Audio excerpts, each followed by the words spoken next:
sa Messenger kasi siyempre nagme-message kami, no? Iba yun, iba yung sinabi ko kahapon na yung nagpakilalang isa siyang professor. Meron namang iba din na kunwari nasa Pilipinas, tapos nasa Cagayan, at ang message niya sa akin, dahan-dahan, ang una maganda, tapos dahan-dahan pumangit. Kaya nainis ako, sinabi pa naman niya na, hindi mo ba alam na dito sa internet ay may satanas? Sabi niya gano'n. Kaya doon ako talagang, may satanas pala, sige, kakalabanin ko yan. Doon na nag-start talaga, sabi ko, ano ba yung, ano ako doon dalawa yung feeling ko takot at saka strong. At yun na, nag-start ako ng yung Word of God. Kasi yun pala, doon ko nalaman na yun ang way sa akin ni Lord para mag-spread ako ng Word ni Lord. Yung sabi ko kakalabanin ko, yun pala. Kasi bad spirit di ba? Siyempre, pag ang Panginoon ang hawak ko, so iano ko yung mga word niya. Yun na yun mga kaibigan, nag-start. Ang na-amaze nga ako kasi everyday yun mga kaibigan Kaya dahan-dahan ko po ikwento sa inyo. So ngayon babasa muna ako. Sana po ay meron kayong matutunan sa araw na to mga kaibigan. At ang aking isi-share ay tungkol po sa salvation dahil gusto ko po talaga matutunan ko more. Mas lalo ko matutunan kasi syempre ang tungkol sa Panginoon ay very deep po yan mga kaibigan. Hindi po yan yung basta-basta lang na pagbasa mo ay agad-agad. Meron kang maunawaan na mababaw, pero meron pa rin mas malalim doon. So kung tayo nga ay dapat mag-share noon para ating matagti-tagti. So sana mga kaibigan sa salvation tayo concentrate at every Sunday salvation talaga ang ko mga kaibigan yung bali topic ko kasi nga gusto ko rin siyempre kung masabi ko sa sarili ko na ligtas ako na sana kayo din masabi nyo 100% kasi nung nasa Catholic ako sorry talaga kung mag-mention ako ng Catholic, doubt talaga ako sa pagsasabi ko na ligtas ako, ngunit nandun ang doubt. Totoo nga ba? Kasi mahirap din magsinungaling tayo na hindi natin alam talaga ang totoo kung ligtas tayo. Dahil kung mabasa natin ang Biblia, masabi talaga natin hindi ligtas kung hindi natin kilala si Jesus Christ. At yung pagligtas tayo, may mga fraud din yun. May mga gift, kagaya ng sinabi sa Acts, no? Chapter 2, verse 38, yung kalooban ng Espiritu Santo. Isa din sa proven mga kaibigan at totoong matatanggap natin yun. So sana po ay hindi kayo magdamdam kung nagsasabi ako about sa mga ganito na dahil gusto ko po na kayo din mismo talaga mga kaibigan. Yung iba kasi mga kaibigan, tinatago nila mga kaibigan. Tinatago nila ang katotohanan. Tinatago nila sa atin. Kaya ang Panginoon gumagamit na siya ng maraming tao. Sabi sa totoo mga kaibigan, nasa labas hindi sila pastor, hindi sila pastora, or hindi sila pari. Mga normal na tao mga kaibigan, kung saan na lang lalo na dito sa internet may na-encounter ako. Tapos sa Korea siya mga kaibigan, ang ganda niya. Tapos nag-chat kami, sabi ko mag-testimony ka sa akin, malapit na ako mag-Grand LS. Sabi niya, oo, sana naman to. Sabi niya, hindi niya alam. Sabi ko, ituturo ko sa'yo. Sana hindi siya magbago mga kaibigan. At sabi niya sa akin, meron pa isa nasa Saudi. So, ibig sabihin, hindi lang pala ako. Sabi ko, nasa Japan ako. So, talagang nagkalat-kalat na mga kaibigan yung sinasabing bride of Christ. Sa iba-ibang bansa mga kaibigan. Imagine, nasa Japan ako. Hindi lang siguro ako dito sa isa. Sa Japan kasi parang may na-encounter din ako na sa Japan din siya. Ngunit, nawala na siya sa ko. Iwan ko kung totoo yun na binago siya, baka siya no? So magbasa na po ako, pasensya po talaga at nauna yung aking pagbabahagi kaysa pagbabasa. Sige. To the chief musician, a psalm Song of David from Psalm chapter 68 verse 1 to 35. Hi, Dance Max TV, mega love shout out. Mega love shout out daw po sa lahat, sabi ni Dance Max TV. Bumangon nawa ang Diyos, mangalat ang kaniyang mga kaaway. Sila namang nangagtatanim sa kanya ay magsitakas sa harap niya. Kung paanong napaparam ang usok ay ganun, nangapaparam sila. Kung paanong natutunaw ang pagkit sa harap ng apoy, gayon mamamatay ang masama sa harapan ng Diyos. Ngunit mangagtuwa ang matuwid, mga gagalak sila sa harap ng Diyos, oo, mga gagalak sila ng kasayahan. Kayo'y magsiawit sa Diyos. Kayo'y magsiawit sa kapurihan sa kanyang pangalan. Ipaghanda ninyo ng maluwag na lansangan siya na nangangabayo sa mga ilang. Ang kanyang pangalan ay Jah, at nangagagalak kayo sa harap niya. Ama ng mga ulila, at hukom ng mga babaeng bao, ang Diyos sa kanyang banal na tahanan. Pinapagmamaganak ng Diyos ang mga nag-iisa. Kanyang inilalabas sa kaginhawaan ang mga bilanggo. Ngunit ang mga mapaghimagsik ay magsisitahan sa tuyong lupa. O Diyos, nang ikaw ay dumabas sa harap ng iyong bayan, nang ikaw ay dumakad sa ilang, Sela. Ang lupa ay nayanig, ang mga langit naman ay tumulo sa harapan ng Diyos. Ang Sinai na yaon ay nayanig sa harapan ng Diyos ng Israel. Ikaw, O Diyos, naglagpak ng saganang ulan. Iyong pinatibay ang iyong mana noong ito'y mahina. Ang iyong kapisanan ay tumahan doon. Ikaw, O Diyos, ipinaghanda mo ng iyong kabutihan ang dukha. Nagbibigay ng salita ang Panginoon. Ang mga babaeng nangahayag ng mga salita ay malaking hukbo. Mga hari ng mga hukbo ay nagsisitakas, sila'y nagsisitakas at nangamamahagi ng samsam ang naiwan sa bahay. Mahihiga ba kayo sa gitna ng mga kandungan ng mga kawan na parang mga pakpak ng kalapati na natatakpan ng pilak at ng kanyang balahibo ng gintong madilaw? Nang ang makapangyarihan sa lahat ay magkalat ng mga hari roon at tila nakanaig na sa salmon. Bundok ng Diyos ay ang bundok ng Basan. Mataas na bundok ang bundok ng Basan. Bakit kayo'y nagsisiirap, kayong matataas na mga bundok? Sa bundok na ninasa ng Diyos na maging kaniyang tahanan. Oo, tatahan doon ang Panginoon magpakailanman. Ang mga karo ng Diyos ay 20,000, sa makatuwid bagay 10,000. Ang Panginoon ay nasa gitna nila, kung paano sa Sinai, gayon sa sanktuaryo. Sumampa ka sa mataas, pinatnubayan mo ang iyong bihag sa pagkabihag, tumanggap ka ng mga kaloob sa gitna ng mga tao. Oo, pati sa mga mapaghimagsik upang makatahang kasama nila ang Panginoong Diyos. Purihin ang Panginoon na nagpapasan araw-araw ng aming pasan. Sa makatuwid bagay ang Diyos na siyang aming kaligtasan. Ang Diyos sa amin ay Diyos ng mga kaligtasan. At kay Jehovah na Panginoon, ukol ang pagpalaya sa kamatayan. Ngunit nasasaktan ng Diyos ang ulo ng kanyang mga kaaway. Ang bunbunang mabuhok nang nagpapatuloy sa kaniyang sala. Sinabi ng Panginoon, ibabalik ko uli muli sa Basan, ibabalik ko uli sila mula sa mga kalaliman ng dagat. Upang madurog mo sila, na nalulubog ang iyong paa sa dugo, upang ang dila ng iyong mga aso ay magkaroon ng kaniyang pagkain sa iyong mga kaaway. Kanilang nakita ang iyong mga lakad, O Diyos, sa makatuwid bagay ang lakad ng aking Diyos, ng aking hari sa loob ng sanktuaryo.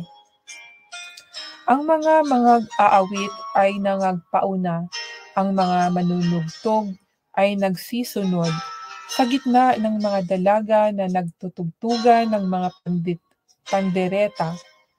Purihin ninyo ang Diyos sa mga kapisanan, sa makatuwid bagay ang Panginoon ninyong mga sabukal ng lahi ng Israel.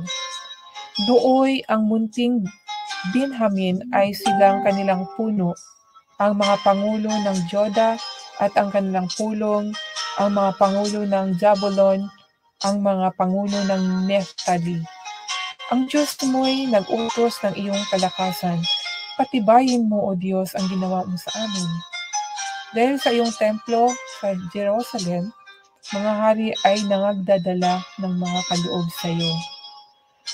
Sawayin mo ang mga mailap na hayop sa mga puno ng tambo, ang karamihan ng mga toro na kasama ng mga goya ng mga bayan, na niyayapakan sa ilalim ng paa ang mga putol ng pilak. Iyong pinangalat ang mga bayan na nangagagalak sa pagdidigma. Mga pangulo ay magsisilabas sa Egypto. Magmadali ang Ethiopia na igawad ang kaniyang mga kamay sa Diyos. Magsiawit kayo sa Diyos, kayong mga kaharian sa lupa, o magsiawit kayo sa mga pagpuri sa Panginoon. Sa Kanya ay sumakay sa langit ng mga langit, na noon pang una narito binibigkas niya ang Kanyang tinig, na makapangyarihang tinig. Inyong isa, Diyos, ang kalakasan. Ang Kanyang karilagan ay nasa Israel. Ang Kaniyang kalakasan ay nasa mga langit. O Diyos, Ikaw ay kakilakilabot mula sa iyong mga dakong banal. Ang Diyos ng Israel ay nagbigay ng kalakasan at kapangyarihan ng Kanyang bayan. Purihin ang Panginoon. Ito ang magandang salita mula sa Salmo, sa awit ni David. Purihin natin ang Panginoon. At tapos na po ako, mga kaibigan. At salamat po sa inyong pagtambay sa aking 3 billion viewers. Boneta Munales, thank you for staying. Mary Ann Ribotok. Thank you for coming. Thank you for staying. So mga kaibigan, ng aking ibagi dito ay itong tungkol sa salvation, mga kaibigan, uli. At ating mababasa dito sa verse 19, mga kaibigan, sinabi dito, purihin ang Panginoon na nagpapasan araw-araw ng aming pasan, sa makatuwid bagay ang Diyos na siyang aming kaligtasan. O di ba mga kaibigan, sa New Testament itong si Jesus Christ, di ba? Siyang pumapasa ng ating mga kasalanan. Dito pala ako magtingin. Siya ang pumapasa ng ating mga di ba, kasalanan, mga kaibigan, di ba? Pinasan niya ang cross dahil sa ating mga kasalanan, di ba? Amen. Di ba mga kaibigan? So dito sa 20 sinabi, ngunit sasaktan ng Diyos ang ulo ng kanyang makaaway. Hindi pala. Ang Diyos sa amin ay Diyos ng mga kaligtasan, at kay Jehovah na Panginoon ukol sa pagpapalaya sa kamatayan. Jehovah. Itong Jehovah, mga kaibigan, no? Para sa akin, isa lang talaga yan, si Jehovah at saka si Jesus Christ. Sa Old Testament, pangalan niya is Jehovah. Ngunit nung nasa New Testament na ay si Jesus Christ. May nabasa ako noon hindi dito sa Psalm na may word na Jehovah, na same talaga, yung parang I am who I am. Yun, hindi ko na maano, pero next time ma-encounter natin yan uli, mga kaibigan. At si Jesus, may sinabi din siya sa New Testament na before Abraham come, I am. Sabi niya ganun, may sinabi siya doon sa Matthew, yun, mababasa natin yun sa Matthew. I am, sabi niya ng ganun. So, itong dito na tinutukoy ni King David ay si Jesus Christ. Ito, mga kaibigan, ang kaligtasan, mga kaibigan . At ating basahin dito sa Hosea, mga kaibigan. Maraming mga references about kaligtasan, mga kaibigan. Hosea chapter 13 verse 4, mga kaibigan. Dito, ganmay ako ang Panginoon mong Diyos mula sa lupain ng Egypto. at wala kang makilalang Diyos kundi ako, at liban sa akin ay walang tagapagligtas. Walang tagapagligtas. Si Jesus, mga kaibigan, di ba, siya lang naman talaga ang nagliligtas sa atin, di ba? So, kung ating unawaing maigi ang mensahe dito sa Hosea chapter 13 verse 4 na walang ibang Diyos kundi ako, ang inyong tagapagligtas. Si Jesus, sino ba siya? Di ba siya ang tagapagligtas? So, hindi na dapat nating doubt, magdududa kung sino si Jesus Christ. Kasi sa ibang mga kaibigan, si Jesus Christ ay tao lang talaga. So, ang Diyos ay nagpakatao bilang Jesus, di ba? Kaya nga, ang pangalan niya ay Jesus, nung tao siya, pero nung namatay na siya, Christ, kaya na Messiah, di ba? Messiah, si Jesus. Paano ko ba explain sa inyo? Pero, hindi talaga yan magkaano mga kaibigan, hindi talaga yan ipagdududa kung sino si Jesus Christ. Siya ay anak ng tao at anak ng Diyos. Anak siya ni Maria, tao si Maria, di ba? Ngunit, paano siya naging tao? Espiritu Santo, di ba? Sino yung Espiritu Santo? Yun yung Diyos, di ba? So, yun parang, kung sa akin mga kaibigan, sa mababaw na pangunawa ako si Jesus Christ ay, halimbawa, yung Diyos pumunta kay Maria, yung Espiritu at nagbuo, naging tao, lumabas. Yun ang para sa aking naunawaan. So, hindi nakapagtataka kung bakit siya Diyos. Kasi galing siya sa Diyos yung Espiritu So, nagdumaan lang siya sa tao, kaya hindi din naman siya pwedeng hindi siya maging tao. Kasi kung hindi siya naging tao, wala tayong tagapagligtas. Wala yung mismo ba, magpako sa cross, yung blood niya mga kaibigan, through His blood, kaya tayo ay naligtas, di ba? Sa blood. Yung blood niya is a symbol na yun ang maghuhugas ng ating mga kasalanan. Kaya nga doon siya nagtagumpay, doon natalo ang kanyang kaaway, no? Kaya symbol of blood is very strong talaga. So yun ang ko mga kaibigan. So sila kasi ang sa kanila tao lang si Jesus Christ, dahil nga may Diyos talaga, may Diyos, no? At si Jesus ay tao, lumabas. So ngayon, nasaan si Jesus? Yun ang tanong ko nasaan si Jesus Christ kung hindi siya Diyos? At bakit kailangan natin siyang i-worship? Kailangan tatawagin yung pangalan niya. Bakit sasambahin natin yung pangalan niya? At meron nga ito bago talaga na nabasa ko sa hindi ko makalimutan, John chapter 12 verse 44. Kahapon lang Sometimes mga kaibigan, bibigyan ako ni Lord ng word para maunawaan ko kung sino siya. Kasi lagi kong pinagdasal, Lord, sige na Lord, ipakita mo sa akin para paano ko ba ma-explain ang tungkol sa iyo. Kasi ako, kilala ko, alam ko kung sa sarili ko hindi ko ma-deny na siya talaga ay Diyos. Ngunit, paano ko ba i-explain, Lord? So, ngayon, mayroon akong online friend na nag-share siya ng word. Ibang translate. Binasa ko, sabi ko, kung ito yung pagbasihan, dalawa doon, si Jesus at saka Diyos. Ngunit, binasa ko sa King James. Nung binasa ko sa King James itong John chapter 12 verse 44, ang nabasa ko ay very amazing. Talaga, amazing ang basahin ko mga kaibigan sa Tagalog. At si Jesus ay sumigaw at nagsabi, ang sumasampalataya sa akin ay hindi sa akin sumasampalataya, kundi doon sa nagsugo sa akin. Nagsugo sa akin, alam mo mga kaibigan, parables to yung inano lang niya, yung dinaan niya sa patalinghaga. Kasi, kung hindi nakakakilala kay Jesus Christ, hindi masasabing siya lang yan. Para sa akin, siya lang yan Bakit ganun bakit sasabihin pa niyang ganun? Ang ganda kaya doon ako nung binasa ko talaga itong John, doon ko na si Jesus Christ ay God talaga.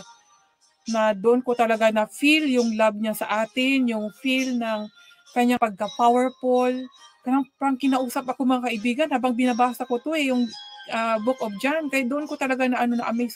Sobrang powerful, sobrang pag nagsumasagot siya, talagang point to point. At grabe talaga na doon ko na sobrang napupuri ko si Jesus Christ, no?